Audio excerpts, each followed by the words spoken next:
var 10 år gammel, da hun skiftede skole igen.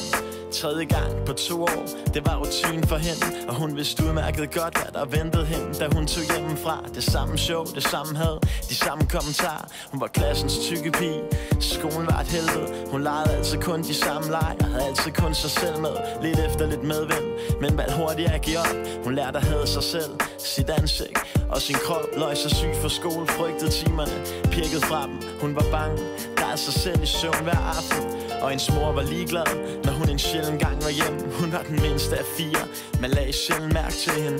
Stefan drak, og havde han mulighed for det, fik hun en lussing eller 2. Men kun når mor ikke så det, så du kunne finde hende på blokkens legeplads, sønder knus på en gyng. Og når du lyttede godt efter, kunne du høre hende synge.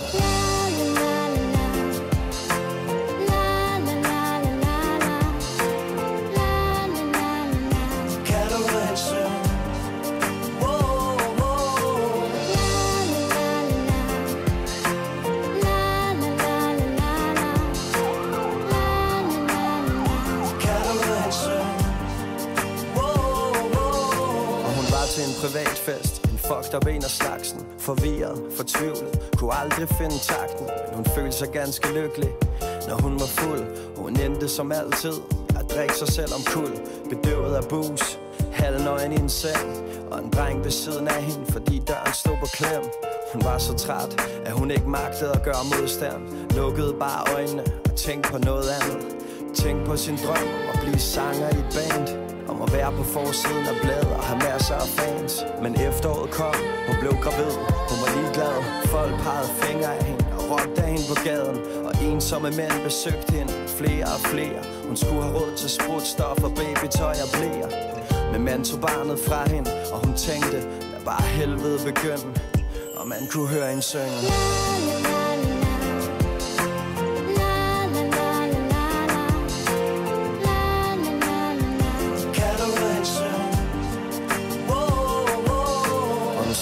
Digte om lys og mørke, men mest om mørke.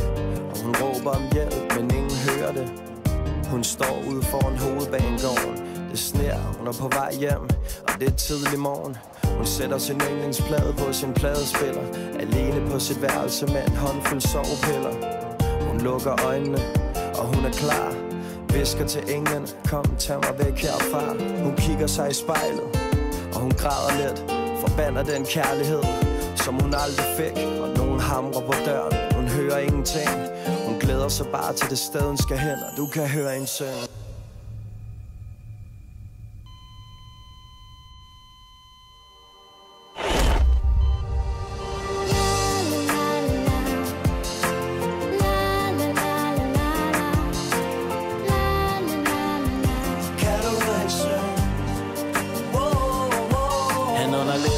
Dalene fortæller, at hun har det bedre. I 12 timer har han ikke flyttet sig nogen steder.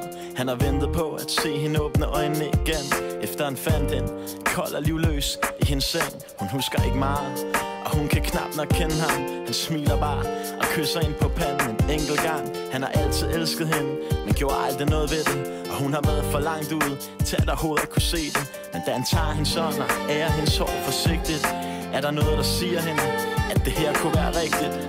Hun er her stadig, og hun er ikke længere bange. Hun lukker øjnene, glad for at nogen hørte hendes sang.